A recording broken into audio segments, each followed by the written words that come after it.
An ugly loss for the San Francisco 49ers in week 7. Christian McCaffrey's debut. The defense showing some cracks. Croc, we even saw Mr. Irrelevant Brock Purdy at the end of this game, which usually meant things go really well or really poorly. And 44-23 loss, I think we know which direction that one went for the 49ers. Immediate reactions, key plays, game balls, all coming up on today's episode of Locked On 49ers. You are Locked On 49ers, your daily San Francisco 49ers podcast, part of the Locked On Podcast Network, your team every day.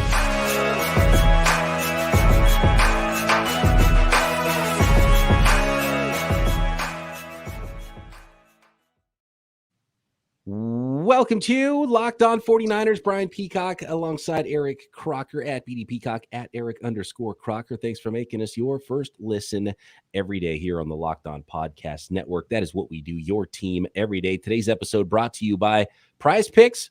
PrizePicks is daily fantasy made easy. Pick 2 to 5 players, and if they score more or less than their PrizePicks projection, you can win up to 10 times your money on your entry. First-time users can receive a 100% instant deposit match up to $100 with promo code Locked On. That's PrizePicks.com, promo code Locked On.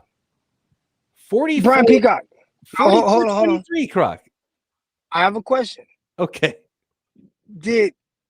How impactful was the transaction of Christian McCaffrey?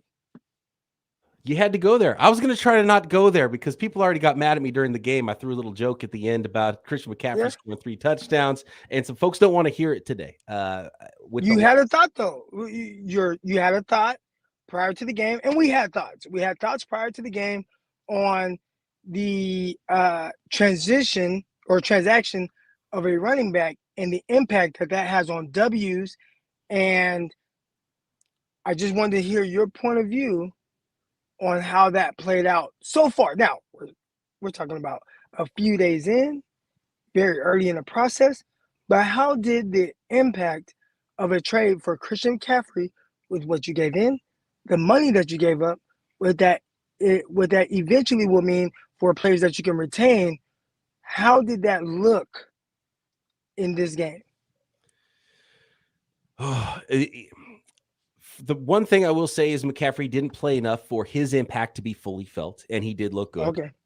But I still maintain what I maintained after the trade was made is that and long before the trade was made, if you listen to this podcast, you know, I don't think running backs add enough to W's and L's for resources to be spent heavily there.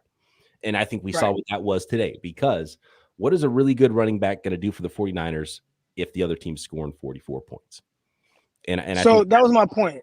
And I don't think we ever anticipated a team scoring 44 points, but just in the scenario of what the 49ers really needed, right? Like in the sense of giving up that type of capital. And I did have somebody respond to a message and say, oh, you know, doesn't matter what the draft picks you gave up, or doesn't matter the draft capital, etc.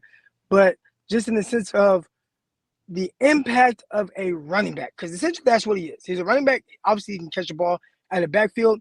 I did hear a stat heading into this game that he had more receptions than any other pass catcher on the San Francisco 49ers. So that is definitely impactful, but just in the sense of how that changes the outcome of a game and what's been going on with the 49ers, what you gave up and what you potentially might lose in the process of acquiring Christian McCaffrey.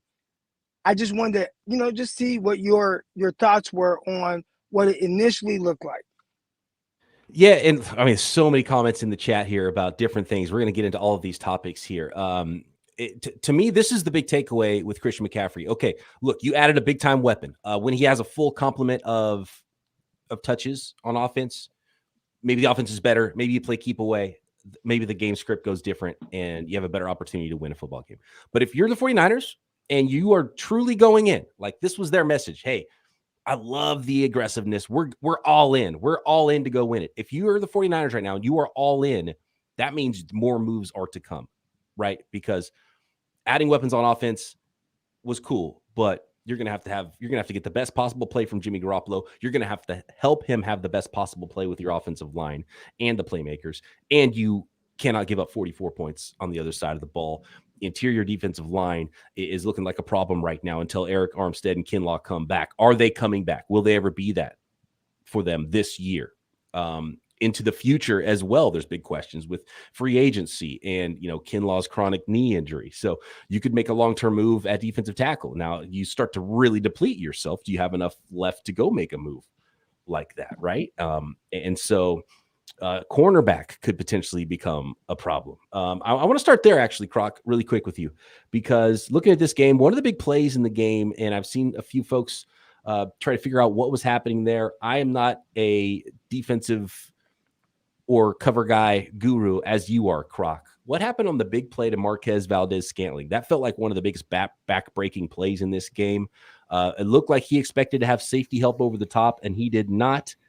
Is that what it looked like to you? What do you think was going on there in that big Marquez Valdez-Scantling catch over Charvarius Ward? Because Charvarius Ward's supposed to be the guy you're not worried about on the 49ers. So, in my opinion, what it looked like was cover 4. And you had a 3rd and long situation. You have cover 4. And in cover 4, essentially, at a certain point, it turns into man coverage. So when you have a defensive back that's playing off, which, again, we have identified as that is not the strength of Charvarius Ward. Playing off coverage is not the strength of Charvarius Ward. When you watch Charvarius Ward, and he was at his best with Kansas City Chiefs, he was a man-press cornerback. He followed and shadowed receivers all over the field. That was his strength. Playing off coverage, even if you have 3rd and 15 yards, that is not where you're going to see him at his best. So what it looked like to me was I saw a too high safety shell. Again, what it looked like originally, just watching it on the screen. You had too high safety. You had, I think it was Hufanga to his side. You had Charvarius Ward playing in the off safety position. And you had a receiver, the number 2 receiver, push up and inside to where that's going to catch the eyes of Talanoa Hufanga. And he drove down on that. And then that means that you have one-on-one coverage pretty much on the outside with Charvarius Ward against Valdez-Scantling. Now, where I think that Charvarius Ward was wrong is he kept his eyes on the quarterback too long. Don't read the quarterback, read the guy. So, and I always tell my defensive backs, you run faster looking straight ahead than you do looking back. As he broke upfield and it was clear that the receiver was committed to pushing upfield, he was looking back. You're going to run slower doing that. All right. And that allowed the receiver to gain another 2-3 steps on him pushing vertical. So that's just my opinion on just that aspect of it. But the bigger issue I guess I have with that is Charvarius Ward is not an off-man coverage guy, even if it's something that eventually would turn into man. He's a press man corner, and that is where he works at his best. And he was not in that situation on that specific play.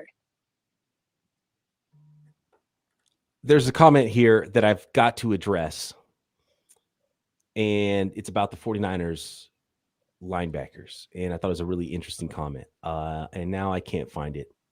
Here we go. The D-line is depleted and the linebackers aren't good. And I think we're seeing a lot. And we see it sometimes in the secondary, it shows up. But I think it shows up with the 49ers linebackers. When the defensive line is on, it makes life so much easier for the linebackers. Like having good linebackers alone isn't enough because there's too much pressure on them. You got to do everything. You're taking on more blocks. You have more spacing coverage, right? So I think what we've seen on the defensive side of the ball is just clearly defensive line focused problems more so. And it shows all the other weaknesses you have. You remember go back to pre-Bosa and D Ford, they showed up the same offseason for the 49ers. Right. Before that defense could not function because they didn't have a pass rush. And once you start to take that away, and if you can't stop the run inside and you can't get after the quarterback, and the 49ers got whooped up front, and I think that was the key number one to this game. It was the reason the 49ers lost this game. Finally, you saw a little bit later, Drake Jackson got through and Nick Bosa got through. And obviously Bosa's not a problem, but when you don't have consistent pressure, you're not putting pressure on the opposing team's quarterback, and you're not keeping your linebackers clean, it's going to make their life more difficult. It's going to make the defensive backs' life more difficult. I think that's really what we saw in this game. If you want to point to the linebackers being bad, they're the same guys, but the line play in front of them was worse, which makes their job more difficult. And I think you say the exact same thing about the defensive backfield, even though there are some injuries in the defensive backfield. But I'd be worried if I was John Lynch right now and I was on the horn to any team about anything. I'm worried about that defensive line and that interior of the defensive line, because what was once a strength coming into the season, it's very thin inside, and that's the first thing you got to do something about, because you got to pressure the quarterback and you got to stop the run. Right now, the 49ers defensive line isn't doing much with either one of those aspects over the last 2 weeks. Much different, and it makes them look like a completely different unit from what we saw in the first 5 weeks of the season. If I had, again, this is a reaction show, so we have not seen a replay or any all 22 film, but what it looked like to me initially was that the San Francisco 49ers, the Kansas City Chiefs, did a really good job of countering what they felt the 49ers would do well. So they did a lot of moving their quarterback in the pocket, screens. We saw the jet sweeps, doing things to where they get a 49ers defender out in space, and now you have to defend a speedster out in space, which definitely doesn't typically work in a defensive lineman's advantage. So it was a masterful job. Again, this is initially just my thoughts on without watching any all 22 or watching the game back. It was a masterful job by Andy Reid and his offensive coordinator, Bieniemy, in putting the 49ers defenders in very vulnerable situations.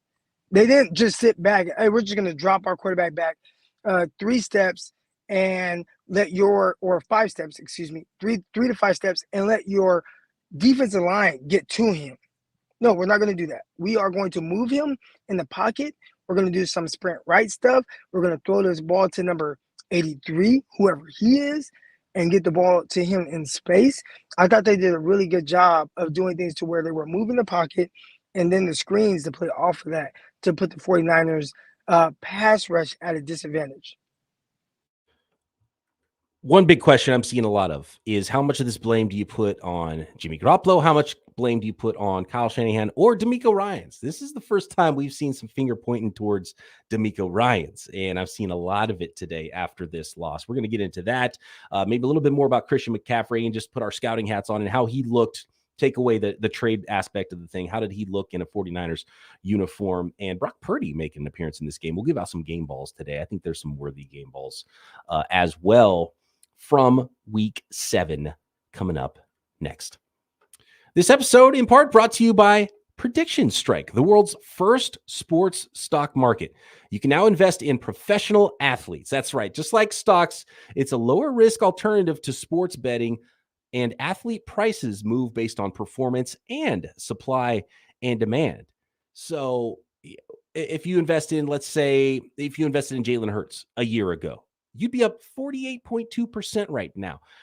Kyle Pitts is down 44.1% after struggling to start the year. So you look at that. Is that an opportunity to buy low because you think he's phenomenally talented? Or do you think that maybe he was overrated coming into all of this? Maybe the Atlanta Falcons made a huge mistake drafting a tight end number 4 overall. Best part is all the athletes benefit too. Well, the best part is that you can benefit, but the second best part is that all athletes benefit too and are entitled to a percentage of their market cap. Unlike sports betting companies, athletes get paid based on how they're performing here in their Prediction Strike markets.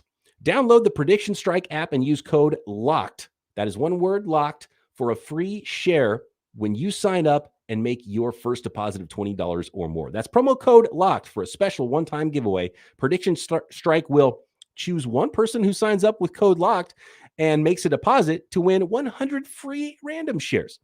That could be worth up to $3,000 if you get lucky and receive those Josh Allen shares or some of those very exciting, super valuable shares like the quarterback that the 49ers played in week 7. Invest in what you know on Prediction Strike, the stock market for sports. Whether you're looking to pop the question, maybe you have a milestone to celebrate, or you want to let your love sparkle, Blue Nile can help you make your celebrations even more memorable.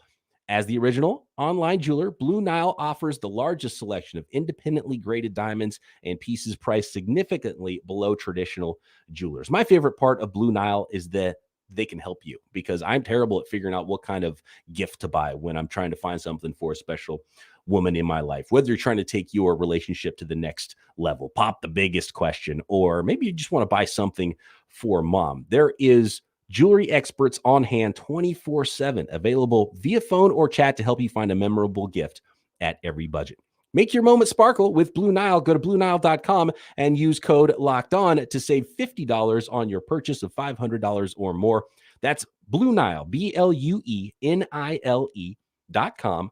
Code LOCKEDON to save $50 on your purchase of $500 or more. BlueNile.com, promo code LOCKEDON. Thanks again, everybody, for making Locked On 49ers your first listen every day. For your second listen, check out the Locked On Sports Today podcast. I've been on there. Croc has been on there, hosted by our buddy Peter Bukowski, from the games that matter the most, the biggest stories in sports, not just football, all sports. Go beyond the scoreboard, from behind the scenes with local experts and insights only Locked On can provide. Locked On Sports Today, available on this app, YouTube, and wherever you get your podcasts. Fire Kyle Shanahan, Croc, is something I've seen multiple times already in the chat. Where do you place blame for this specific game, for the entire 49ers season, now under 500 at 3-4, on the coaching staff? Do you point at DeMeco Ryan and say, this was horrible? How do you let Mecole Hardman do what he did to you? I understand Patrick Mahomes, but Mecole Hardman, that kind of stuff can't happen. Kyle Shanahan, what are you doing out there? How do you let, and whatever happened, the play calling, the third down play calls, the red zone stuff? Do you point at the coaches? Because I'm seeing a lot of folks, and look, this is immediate. This is right after the game. There might be a cool down period needed for some of these things. You firing coaches after this one, Croc? I have been in a situation where it wasn't great, and you had to just figure out, what do we do from here? Now, remember the head coach saying, heads got to roll. Now, he wasn't specifically talking about his own head, and really what he's saying is, when you're losing like this, there has to be some changes. And we've looked at the 49ers, right? You look at their losses. The Bears game, that was a bad loss. The Seahawks game, another bad loss. You look at some of the things that they've done, and they've been in games, and you always can look at situations where it's like, man, they should have won if they would have just done this different. I do think that falls on Kyle Shanahan. It is tough to put all the blame on Kyle Shanahan, because you kind of understand he's not working with a full deck of hands. But when you go in and you say, you know what, it's not us, it's not the quarterback situation or the running back situation or the offensive line. Actually, it is a running back situation, and that's why we're going to go and give up a ton to go and get Christian McCaffrey. Maybe we haven't given it the opportunity to see the fruits of that labor and how it could potentially play out. But overall, I do think that this falls on Kyle Shanahan, because he's trying to figure it out, and he hasn't yet.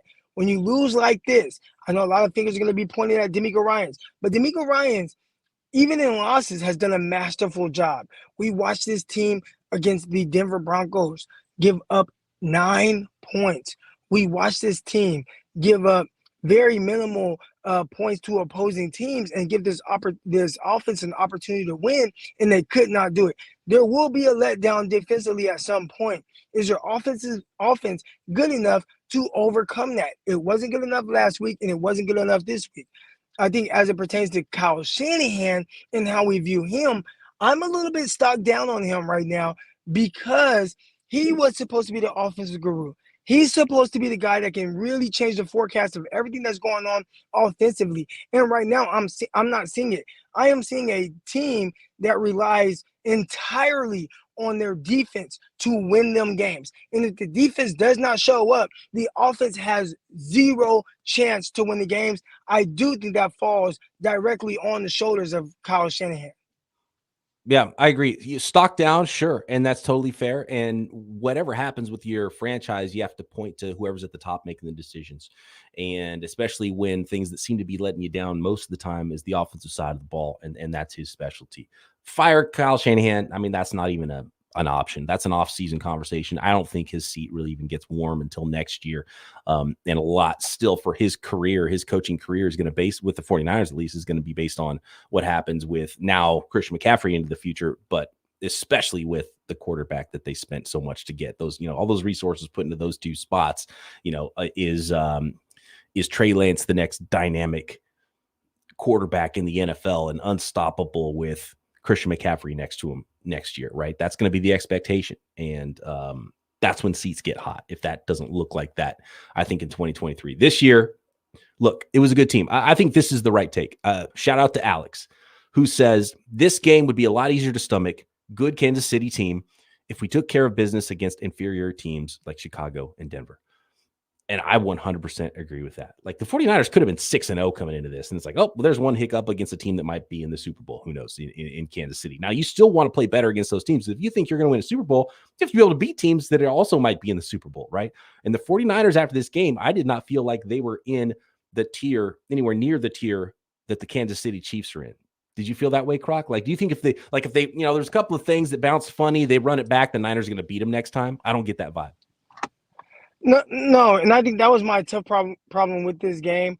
I think heading into the game, we were very, we kept it real, right? With insistently kind of how it felt, and we kind of played into the fans just a little bit in the sense of, hey, you know what? Let's look at this from an optimistic perspective. And I think heading into the game, and I was talking to my boy, like, man, up until Sundays, I am very, the analyst as a percentage of the 49ers. Come Sunday, I'm super fan, right? Because I've been a fan since I can remember, pretty much all my life. And when you watch something like that, it's extremely difficult to try to remove the analyst part or the fan part and watch it from just an analyst standpoint. That was really difficult for me, especially watching that game. And I don't know. I see a lot of frustration with the fans, and I think I'm just as frustrated as them right now. So it's a little bit harder for me to give the analyst aspect to it. Maybe tomorrow I'll be better at that, but right now it's probably a little bit harder for me. Yeah, maybe a little rewatch and go analyst mode, but right now a lot of reactive mode. And I can sense that from the folks in the chat, and for good reason, because I think there was so much positive vibes coming into this week for the 49ers with acquiring a difference-making player like Christian McCaffrey. Most fans were like, this is going to put us over the edge. We're going for it. Yeah, team, we're going to go win the Super Bowl. And this was a huge letdown game. I mean, the fans were so hyped when Christian McCaffrey was running on the field too, and then you could just feel it. And the commentators were talking about it, how the Greg Olson, the air was let out of the building at some point late in that game when there was such a positive vibe with Christian McCaffrey, who looked good, right, Croc? 8 carries for 38 yards, 4.8 yards per carry. I think my favorite, he had a couple catches for 24 yards as well. I think my favorite thing I saw from Christian McCaffrey in this game, first of all, he was hyped and he was pumped. He was running so hard at the beginning of that game. Yeah. He was running hard late too, but at the beginning, you could tell there's a little bit something extra. On the touchdown pass that Jimmy Garoppolo threw to McLeod, Christian McCaffrey ran just a little out in the flats on that. He ran that route at warp speed. I've never seen a human being run a route faster. Like it looked like, when you like a computer, like a Madden glitch. He was like just full speed on this out. It's like, oh my God. He can keep his speed. That's what was really impressive. And I think when I talked about Christian McCaffrey maybe losing a step, I think his top speed, he's not going to break these Raheem Mostert long runs. He was 4.48 coming out of college. I think he's also he plays 4.5s top speed. He gets up to that 4.5 speed fast though, and he maintains it in and out of his breaks. And I think that's what's excited about him in Kyle Shanahan's offense, both as a route runner in the passing game, and we saw it inside on a couple of runs. Like he's close to breaking everything because he's got such good vision, knows where to go, and he can get to that speed quickly. Very similar to Deebo Samuel. Hey, Peacock, do you remember when college football used to do the Pontiac game-changing performance? Do you remember that? That sounds vaguely familiar. Okay, so college football, right? You'd be watching the game. It was on ESPN or whatever, and there would be a moment where they say, this is the Pontiac game-changing performance. Like this play of the game that changed how the game was going to turn out. And I think for the NFL version of that, this game right here, it was the interception in the red zone for Jimmy Garoppolo. The 49ers lucked up. They got a muffed punt. And now you receive the ball inside the 10-yard line or wherever it was.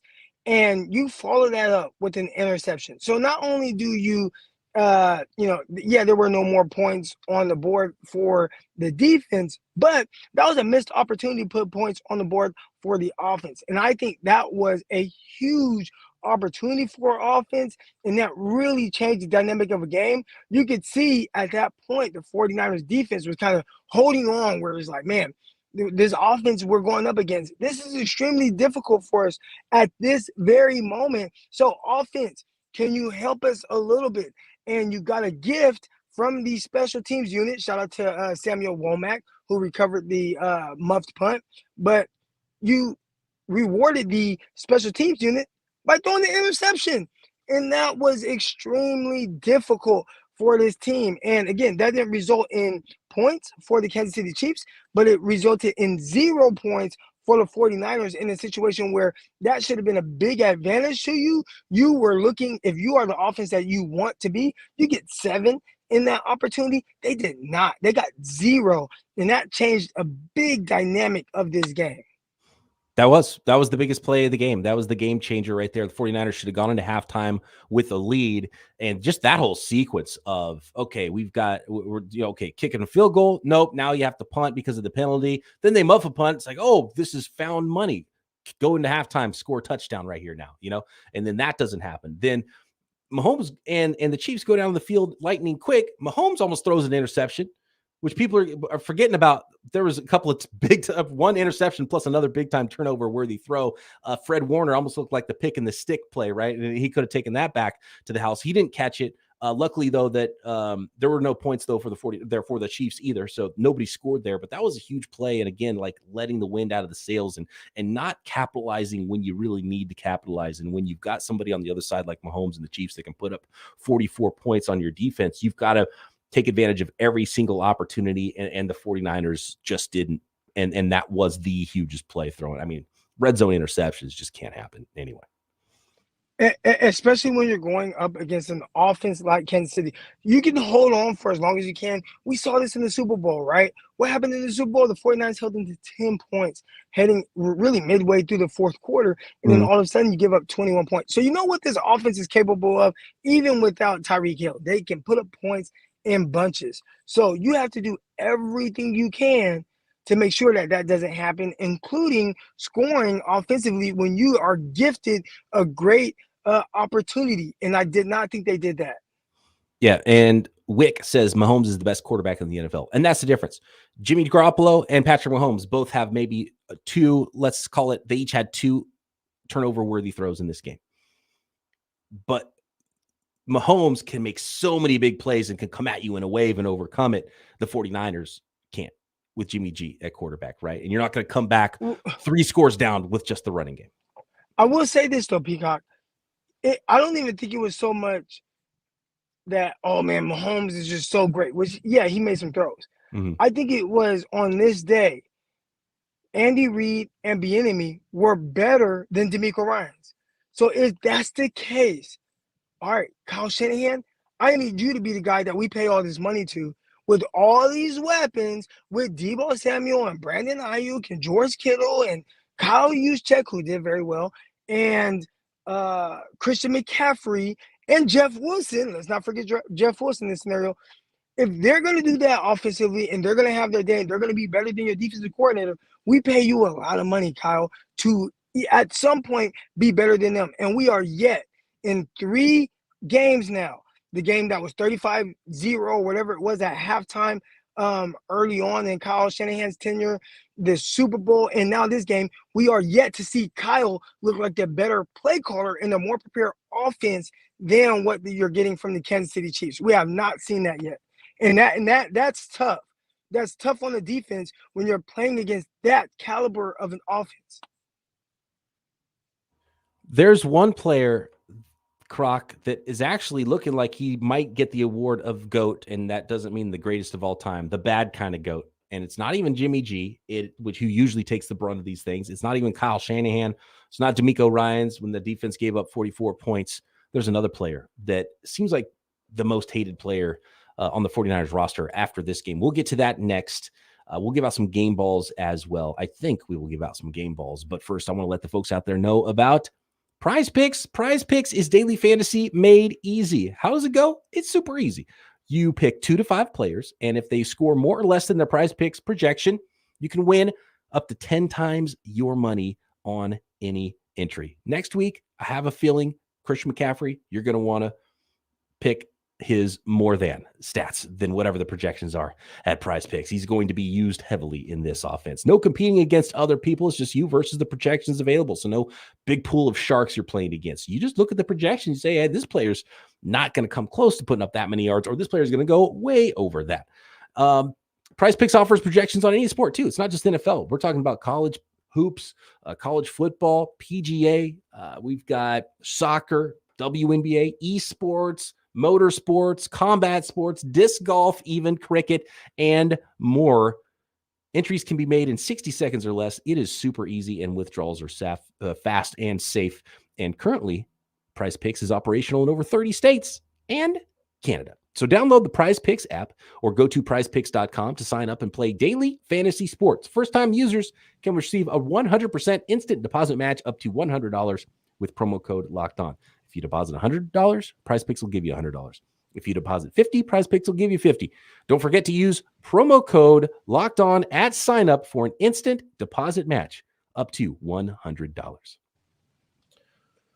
Peacock, hold on. Yeah. I got a question before we get started. Mm-hmm.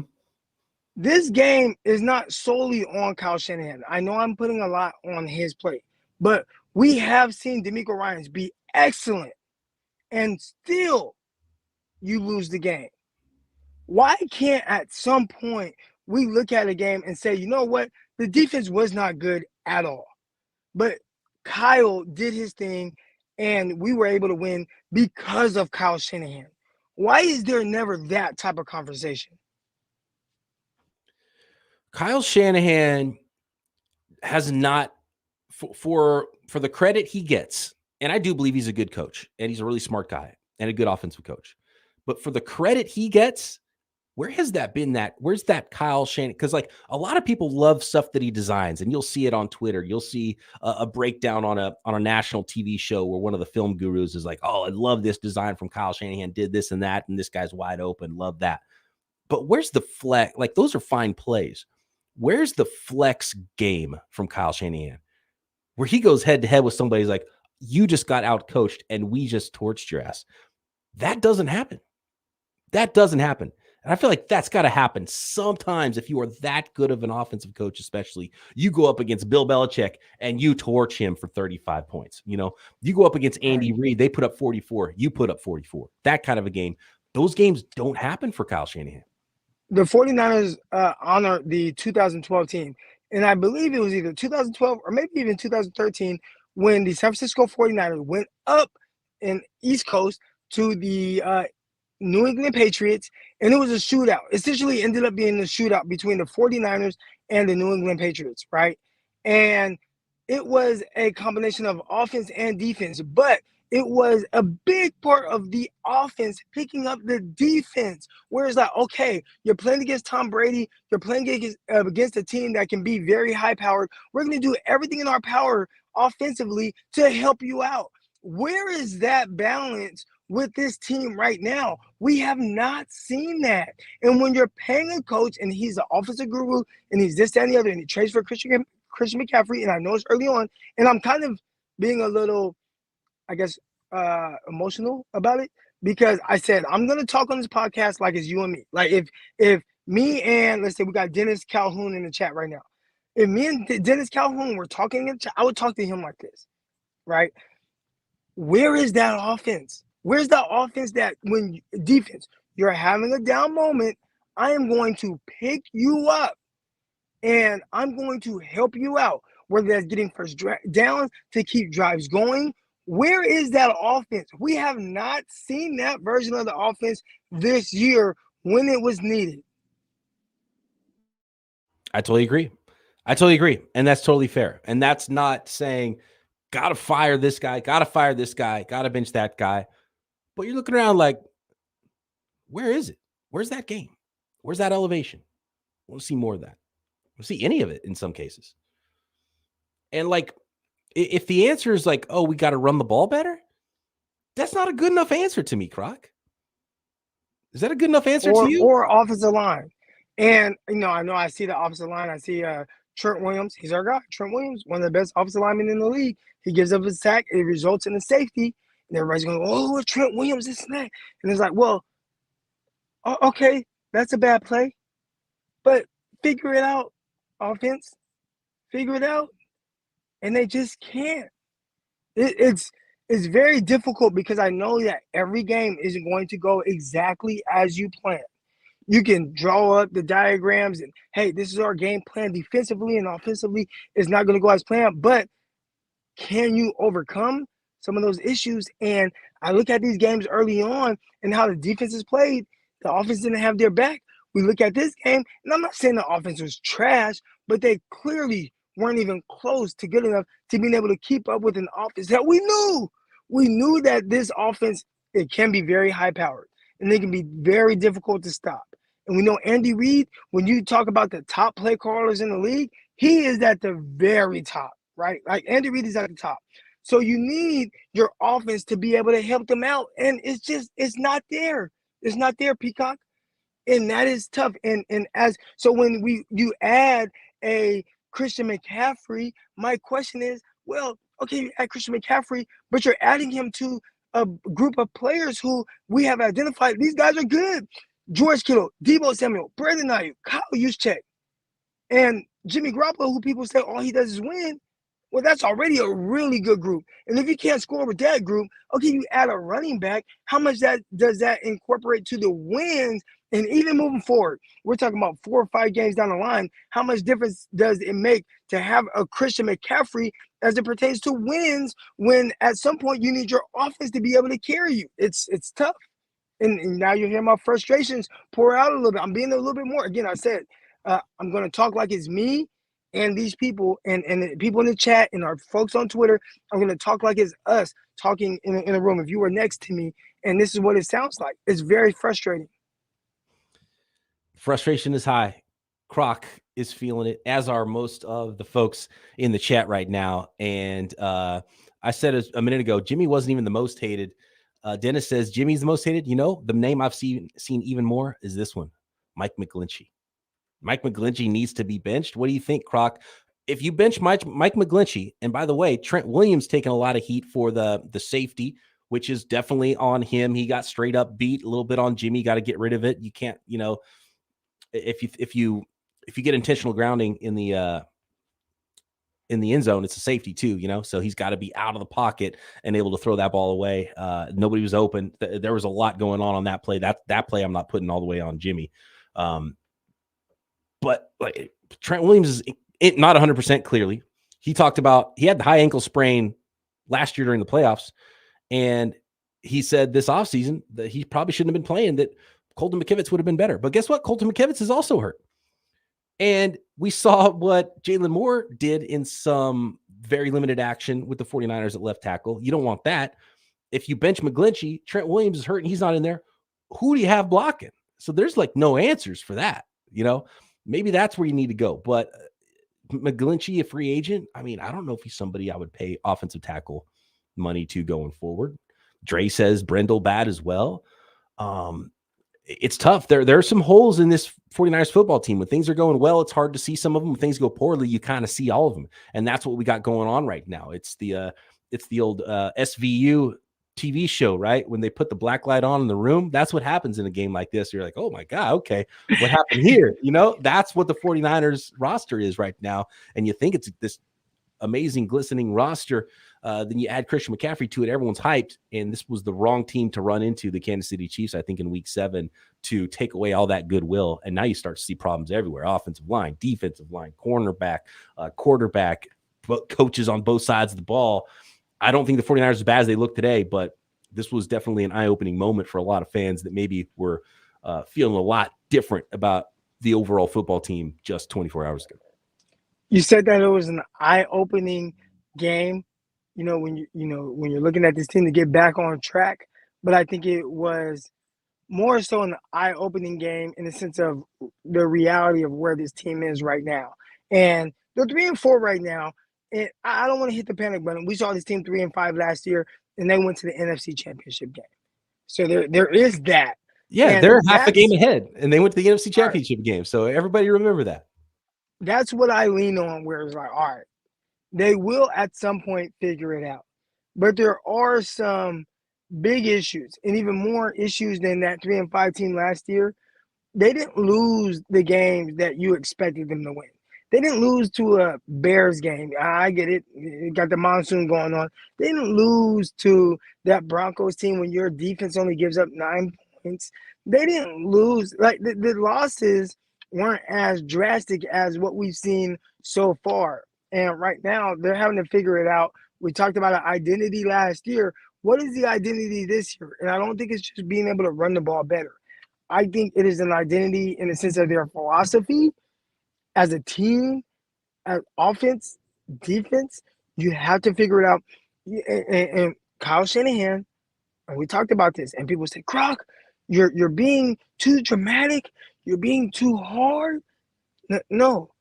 Kyle Shanahan is supposed to be an offensive guru. You got all these weapons. You got to figure it out when the defense can't carry you. Today, the defense could not carry you. Kyle, can you figure out a game where, you know what, offensively, we are going to carry the defense? I am yet to see that. We got to get out of here, Croc. Niner J laughing says, game balls? I got a game ball to give out, Croc. The game ball, the one and only game ball I have in this one, and this was an ugly game. This is a tough one to find game balls. I'm giving it to a running back, and his name is Jeff Wilson. 7 carries for 54 yards, 7.7 yards per carry. The 49ers went out and paid big time, so Jeff Wilson won't play. And he came out and said, I'm going to ball out anyway. 7 carries for 54 yards, 7.7 yards per carry versus Christian McCaffrey's 4.8 yards per carry. So I just want to shout out Jeff Wilson. He's a team guy. He was even kind of hyped that Christian McCaffrey was coming when he was interviewed in the locker room on Friday. I just like Jeff Wilson. I like the way he plays, and I thought he ran the ball extremely well in this game. He's going to be taking a back seat in the very near future. I don't know if he's going to see 7 carries again in a game if Christian McCaffrey is healthy, but I wanted to shout out Jeff Wilson because he looked good, and he made some big plays. And, if Jeff Wilson was the only running back in this game, the 49ers wouldn't have lost the game because of their running game, because of who their running back was. I'm going to give out 2 game balls. One is not to our guy, Joe, who says, why is Eric Crocker spitting? Listen, I can't help it right now because you guys get all the angles. I tried to change it. I tried to lift the camera up and make it so that you guys can't see me. There's a ray of sunshine going right in the thing to, like, everybody who's speaking. I'm speaking right now. The same amount of stuff is coming out of my mouth. It happens. That's why you wear a mask and for COVID and all that. Like, there's stuff that's microscopic and you can't see. Yeah. There's like perfect lighting in front of Croc's mouth right now, and so you can kind of see stuff flying around. I'm in Stockton, California right now at Wingstop. So if you want to come, hang out. That's where I'm at right now. But yeah, the spit, I can't help. I try to change it. The angle of the camera is not working right now. Actually, you got that. That's your perfect angle right there. Keep that one. All right, right here. Yep, right there. All right. So hopefully this helps with the spinning. But I do want to give 2 game balls out, and I do think there are a couple guys that showed up. You talked about Jeff Wilson, and it's crazy. The game balls that we're giving out right now are to offensive guys. I'm giving out 2. One to George Kittle, who I've talked about as not a big contested catch guy, but man, he did a terrific job making catches in tight windows, and not just in tight windows. We're talking about the touchdown catch. That was a contested catch as well. He did a really good job of that. And George Kittle, as we know, he's not a big touchdown catching type guy because I think he lacks in that contested catch area, but he did a terrific job today. And then Brandon Ayuk, following up last week, he had a solid game. I think some people said breakout game for Brandon Ayuk, and he had like 8 catches for 80 yards. I'm like, man, is that really a breakout game? It was a solid game for him, but I think he followed that up with another solid game, making the most of his opportunities. And it sucks that it didn't result in a win either week, but for him and George Kittle, I'd have to give both of them game balls, even though it did not result in a win. Good call on George Kittle. He had a really good game. both on National Tight Ends Day, both Travis Kelce and George Kittle had exactly 6 catches, both of them, for exactly 98 yards. But Kittle had the touchdown. Kelce didn't. So George Kittle wins this round. And of course, he blocks and Kelce doesn't. So congrats, George Kittle, for winning the head-to-head matchup with your fellow tight end, Travis Kelce, on National Tight Ends Day. Oh, that's tough. I did you see Kyle Juszczyk do the? No, I missed that Did you one. see it? He did the Kittle first down thing. Oh yeah, he did it early in the game. I'd say maybe it was like the beginning of the second quarter, end of the first quarter, whatever it was. He definitely did that. And I was like, man, I don't know if that's I don't think it's disrespect towards George Kittle because I think they really like each other and they do the tight end you with each other. But I take that as disrespect. As somebody that is and I know cover 49ers, locked on 49ers, all that stuff. But I took it as a little disrespect, even though I know it wasn't. I think that was a little bit more of paying homage to him on the tight end day. Well, Juszczyk might not be doing that for a while. Did you see his finger? If you missed it, go back and watch the replay. So on the play where Kyle Juszczyk hurt his finger, he does a little stiff arm. It kind of gets caught up in, I think it was Willie Gay's face mask. I can't remember who it was. Some player, some defender's face mask. When you see Juszczyk come back, because they were trying to show it at the end and they show close up, but he's covering it with his hand. Go back and watch the actual play. Watch in slow motion. After he gets his hand off of the player and puts it back on the football, his finger is 90 degrees in the wrong direction. Like it looks this. And he puts his finger back. He's going to look like Brian Baldinger. It looks exactly like that. Yeah. It's bad. So I saw him grab his hand, but I did not see the actual finger. And it was clear. He went to the sideline. You see him bend over. You see them look at it. But I never at any point saw exactly what happened to his finger. You can see it when they show the replay in slow motion. You need to see the point where he puts his hand back on the ball, and you can really see it clearly just for a split second. I don't know if it's dislocated or broken, but something definitely going on there. I wouldn't be surprised if he misses a little bit of time. Mm. So 49ers, very disappointing game all around. 44-23 loss in week 7 to the Kansas City Chiefs. Full steam ahead with Christian McCaffrey. Maybe next week the 49ers can get back on track, get back to 500 before they have their own bye week coming up, and get things right in the second half of the season as they did last year and make a run. But right now, back to the lab for Kyle Shanahan, for D'Amico Ryans to figure out everything that's gone wrong. Maybe it's exactly the slap in the face this team needed to get ready to make a run in the 2022 season. Thanks, everybody, for making Locked On 49ers your first listen every single day. Croc and I back tomorrow right here, Locked On 49ers.